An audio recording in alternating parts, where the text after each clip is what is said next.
हर्षित landmark, सपनों का घर जैसा आप चाहते हैं हम बनाते हैं। 1, 2 एवं 3 BHK ready position flats. Call 9827321321।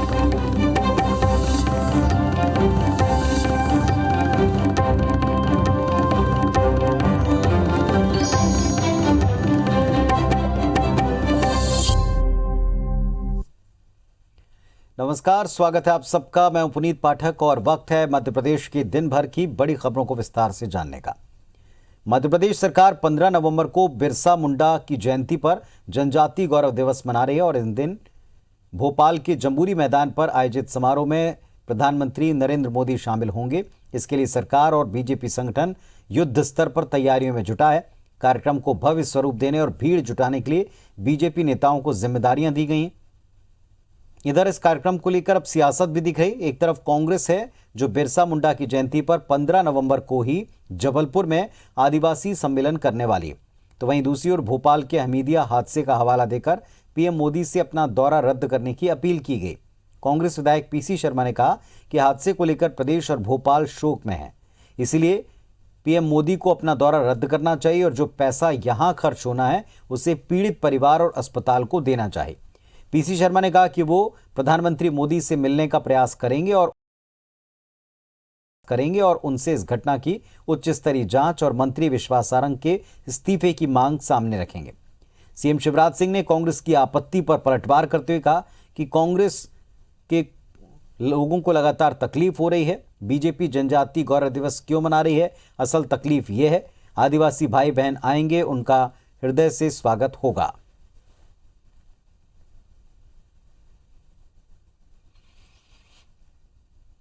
तो बिरसा मुंडा जी की जयंती है, लेकिन हमारा निवेदन है प्रधानमंत्री जी से कि जिस तरह का हादसा हुआ है, 14 बच्चों की जान चली गई, सरकार फेल हो चुकी है, भोपाल और मध्य प्रदेश शोक में है, ये अपनी यात्रा को स्थगित करें। किस तरह का जश्न नहीं होना चाहिए। जो पैसा वहाँ खर्च हो रहा है उसको उनके परिवारों को दें, अस्पताल को दें, जिससे आइंदा ऐसी स्थिति न बने।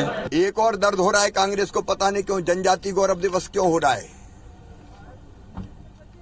मैं माननीय प्रधानमंत्री जी का हृदय से आभारी हूं, उनको धन्यवाद देता हूं, लेकिन अगर जनजातीय भाई बहन आ रहे हैं तो कह रहे हैं खर्चा हो रहा है, तो आईफा पे खर्चा हो जाए तो तुम्हें तकलीफ नहीं होती। हमारे आदिवासी भाई बहन, जनजातीय भाई बहन आएंगे, उनका यथोचित सत्कार किया जाएगा। कि जनजातीय समाज के सम्मान अगर किसी सरकार ने किया है तो भारत के प्रधानमंत्री नरेंद्र मोदी जी ने किया है। ये अपने आप में हमने प्रमाणित करके देखा है और भोपाल लोग पहुंचेंगे 15 तारीख को। इस प्रकार की कल्पना के साथ हम लोग आगे बढ़ रहे हैं। मध्य प्रदेश के राजस्व मंत्री गोविंद सिंह राजपूत ने कहा कि प्रदेश सरकार की मंशा है कि जनता पर बोझ डाले बिना प्रदेश में राजस्व की बढ़ोतरी हो। मुख्यमंत्री ने समीक्षा बैठक में निर्देश दिया कि राजस्व बढ़ाया जाए, लेकिन जनता पर बोझ न पड़े, इसका ख्याल रखें। उन्होंने कहा कि देश में पेट्रोल डीजल पर सबसे ज्यादा वैट कम करने वाली मध्य प्रदेश की सरकार है। राजस्व मंत्री ने ऐलान किया कि प्रदेश में राजस्व अभिलेखों में चल रहे सुधार को लेकर शुद्धिकरण पखवाड़े को 15 दिन के लिए आगे बढ़ाया और इसके सकारात्मक नतीजे आए।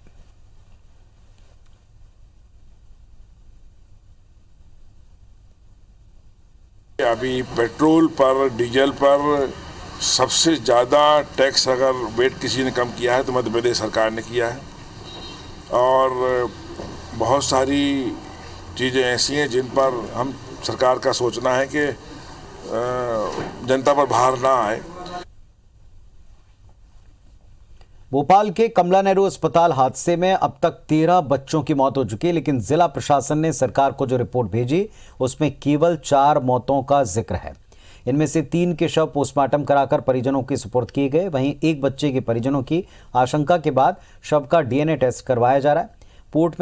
इस रिपोर्ट में कहा गया कि एक बच्चे के वेंटिलेटर को चालू करने के कुछ ही देर बाद उसमें स्पार्क हुआ, आग लग गई।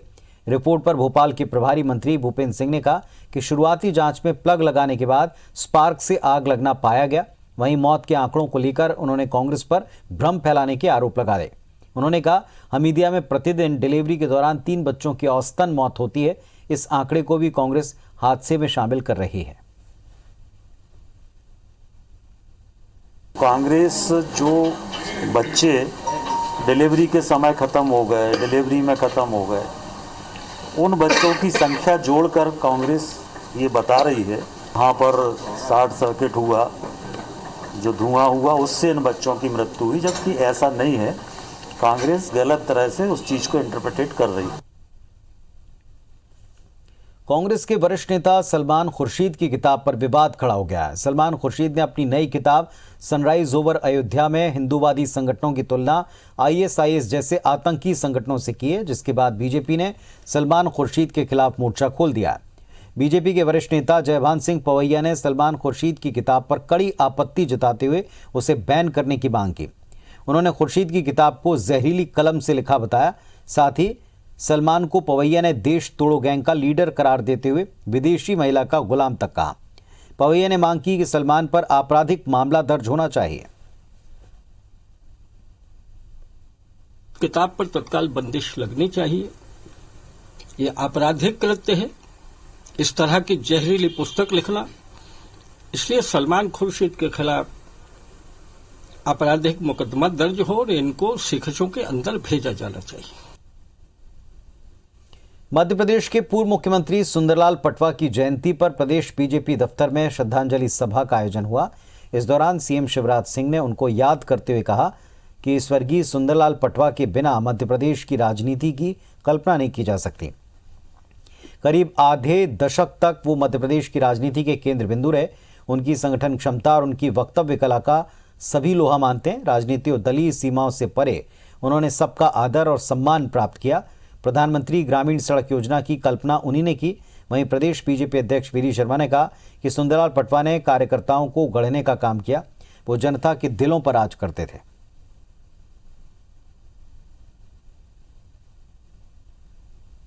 आज जो पार्टी का स्वरूप दिखाई दे रहा है, इसको खड़ा करने में हमारे ऐसे नेताओं का, कार्यकर्ताओं का समर्पण, त्याग और तपस्या, अपने आप को खपा दिया।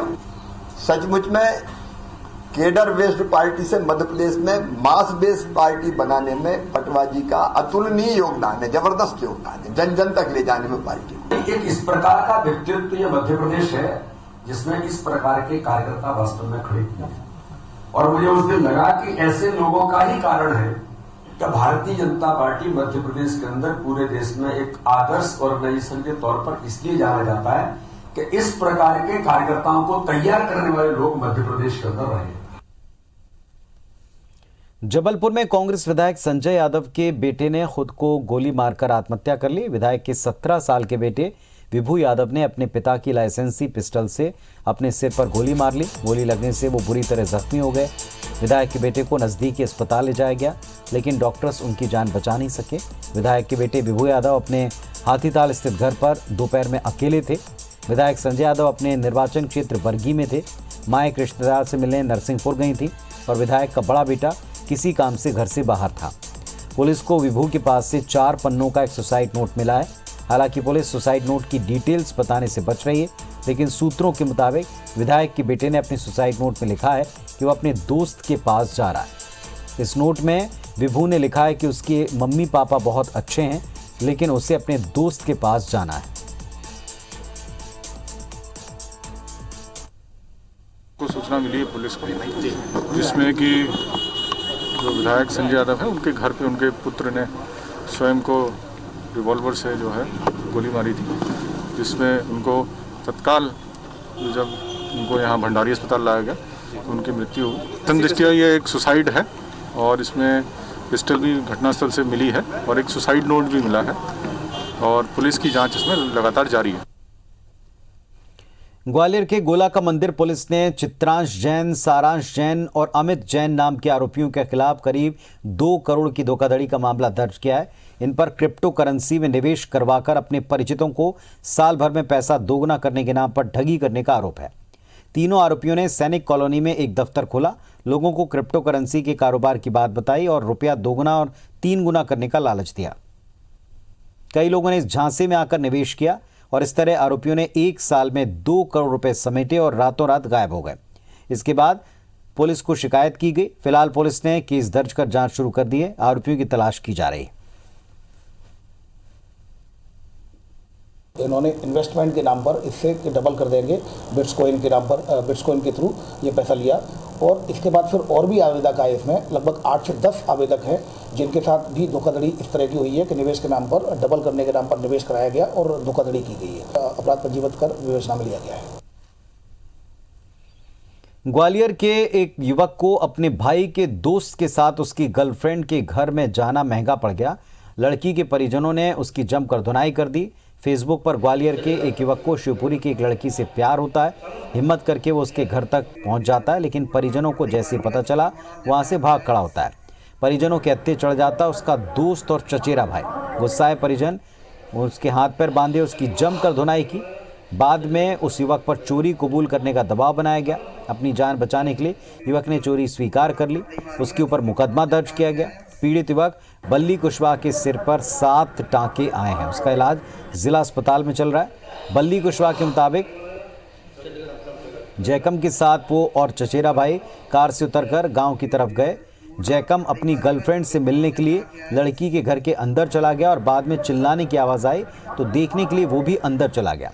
इसी दौरान उसका चचेरा भाई लल्ली और जैकम किसी तरह बचकर भाग गए, लेकिन लड़की के घर वालों ने उसे पकड़ लिया और बेदम धुनाई कर पुलिस के सुपुर्द। मुख्यमंत्री शिवराज सिंह चौहान और प्रदेश बीजेपी अध्यक्ष बीडी शर्मा आज पृथ्वीपुर पहुंचे और उपचुनाव में भारतीय जनता पार्टी की जीत के लिए जनता का आभार जताया। साथ ही पृथ्वीपुर विधानसभा क्षेत्र के लिए कई विकास कार्यों का लोकार्पण और भूमि पूजन किया। सीएम शिवराज सिंह ने कहा कि आप सबने प्यार दिया, विश्वास दिया, आशीर्वाद दिया और रिकॉर्ड वोट से डॉक्टर शिशुपाल को जिताया। आपके मान सम्मान शान में कोई कमी नहीं रहने दी जाएगी। जो भी घोषणाएं की गई हैं, एक एक घोषणा पूरी होगी। राम राजा के दरबार में आए हैं, झूठ बोलें तो कीड़े पड़े। सीएम शिवराज ने कांग्रेस और कमलनाथ पर भी जमकर निशाना साधा। कहा कि कमलनाथ कह रहे थे कि लूट लिया, क्या मामा आपको डाकू लगता है? लेकिन लूटने वालों को सही कर दिया। और योजना केवल पृथ्वीपुर का डॉक्टर शिशुपाल यादव को जिताया, मामा की मानी। मैं आपको वचन देता हूं, आपके मान सम्मान और शान में कोई कमी हम रहने नहीं देंगे। राम रजा सरकार के दरबार में आए भैया, तो झूठ बोले तो कीड़े ही पड़े। अबे कमलनाथ पता नहीं का बक रहे थे, कह रहे थे खरीद ले खरीद ले। अरे कोई दुनिया में पैदा नहीं हुआ कि पृथ्वीपुर और बुंदेलखंड की जनता की गोली लगा सके। कमलनाथ तुम आए कहां से हो?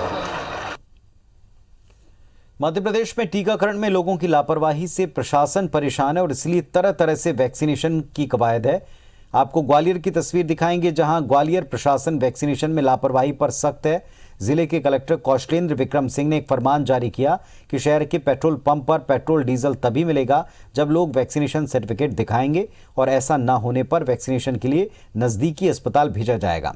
निर्देश के बाद स्वास्थ्य विभाग ने इसके लिए बाकायदा पेट्रोल पंपों पर कर्मचारी की तैनाती की तैयारी की। दूसरी तस्वीर शिवपुरी की है, जहां वैक्सीनेशन के लिए प्रशासन घर घर दस्तक दे रहा, लोगों को टीका लगा रहा है। इतना ही नहीं, स्वास्थ्य विभाग की टीम ने एक महिला के घर पर न मिलने पर खेत जाकर उसको टीका लगाया। जिले में अभी भी करीब 2,58,000 लोगों ने वैक्सीन का दूसरा डोज नहीं लगवाया है।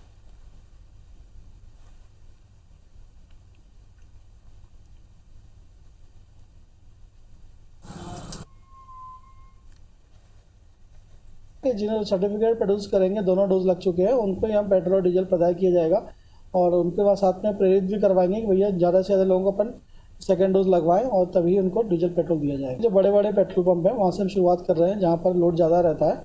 उसके बाद फिर हम लोग फेज आउट करेंगे। अल्टीमेटली सबको ही करना पड़ेगा। खंडवा में किसानों को खाद की समस्या से जूझना पड़ रहा है। समितियों पर खाद नहीं मिलने से किसान बोनी के समय परेशान हो रहे हैं। किसानों ने आरोप लगाया कि सहकारी समितियों से ना तो डीएपी खाद दी जा रही है, न यूरिया का वितरण हो रहा है। किसानों को सहकारी समितियों से ये कहा जा रहा है कि विपणन कार्यालय के गोदाम से जाकर खाद ले आएं और यहां जाने पर इनकार कर दिया जाता है। दरअसल खंडवा के इंदौर रोड स्थित जिला विपणन कार्यालय के गोदाम पर डीएपी और यूरिया लेने के लिए पहुंचे किसानों ने खाद की समस्या पर यहां आकर अधिकारियों को बात बताई। किसान कहते हैं कि किराया लगाकर शहर आते हैं, लेकिन जिला विपणन संघ दफ्तर से बैरंग लौटा दिया जाता है। बोनी का समय बीत गया तो फसल प्रभावित होगी। उपचुनाव के समय अच्छे से खाद दिया गया, लेकिन अब एक बोरी के लिए शहर तक आना पड़ रहा है और यहां भी खाद नहीं मिल रही।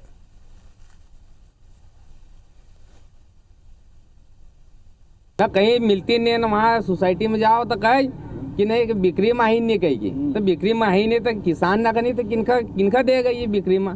मेरी बोनी लेट हो गई है क्योंकि मेरे पास कुएं का पानी है, पानी भी कम है और मेरी बोनी लेट हो गई। किस कारण? डीएपी के कारण। ठीक, आप ये बताओ कि मेरे को यहाँ सोसाइटी में डीएपी मिल जाएगी? अभी खाद की कमी नहीं है, लगातार खाद उपलब्ध कराई जा रही है, किसानों को समझाइश भी दी जा रही है। मेन मुद्दा जो थोड़ा बहुत अभी आ रहा है वो ये है कि कई सारे किसानों द्वारा ये डिमांड किया जा रहा है कि वो यदि किसी सोसाइटी के मेंबर नहीं है तो भी उनको नगद में खाद दी जाए, तो ये संभव नहीं है। बुरहानपुर से 200 टन सरदार यूरिया का आवंटन हमको हुआ है खंडवा डबल लाख के लिए। उसमें से हमारे पास अभी 70 टन गोदाम में खाली हो चुका है और 2 ट्रक अभी खड़े हैं, खाली होना बाकी है। शाहजहांपुर में सोयाबीन, आलू और प्याज समेत कई फसलों की बम्पर आवक के चलते ट्रैक्टर और ट्रक लेकर किसान कृषि उपज मंडी पहुंच रहे हैं। वाहनों की लंबी लाइन से जाम के हालात बन रहे हैं। लगातार त्योहारों के कारण मंडी में छुट्टी थी और अब नियमित रूप से चालू होने के बाद किसान लगातार मंडी में आ रहे हैं। इसके चलते सड़क से गुजरने वाले लोग और दुकानदार परेशान हैं। उनका कहना है कि मंडी में आने वाले वाहनों के लिए अलग इंतजाम किया जाना चाहिए।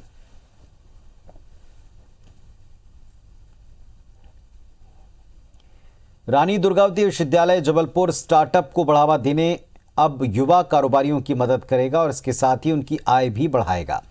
संसाधनों के अभाव में स्टार्टअप शुरू करने में आने वाली दिक्कतों को दूर करने यूनिवर्सिटी मामूली दाम पर संसाधन मुहैया करवाएगी ताकि युवा आसानी से अपना कारोबार खड़ा कर सकें। इस कार्य से यूनिवर्सिटी को अतिरिक्त आय भी मिलेगी। यूनिवर्सिटी की इस पहल से युवा कारोबारियों को मामूली दर पर संसाधन उपलब्ध हो पाएगा, तो वहीं कारोबार खड़ा करने में मदद भी मिलेगी।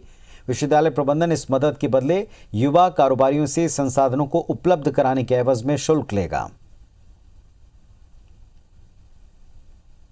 लैब छात्रों के लिए होती है और अनुसंधान विश्वविद्यालय के मानक को गौरवशाली बनाने में अग्रगण्य भूमिका निभाता है।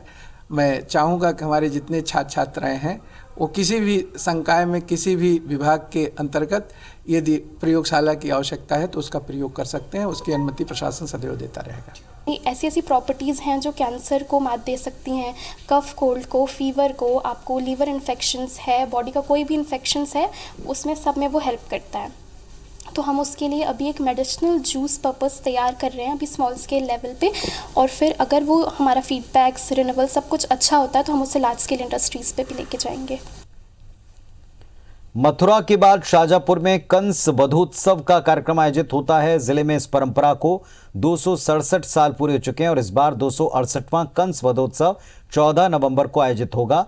कार्तिक मास की दशमी 14 नवंबर को पड़ रही है और इसे कंस दशमी भी कहते हैं। लेकिन कार्यक्रम से पहले सोमवारिया बाजार में स्थित चौराहे पर कंस के पुतले को बिठा दिया गया, जहां कलाकार रोज वाक युद्ध की तैयारी कर रहे हैं। मान्यता है कि जब कंस का वध हुआ था तो उसको कहीं उसका हाथ वगैरह उखाड़ के प्रभु श्री ने फेंका था तो शाहजहांपुर में आकर कहीं गिरा था।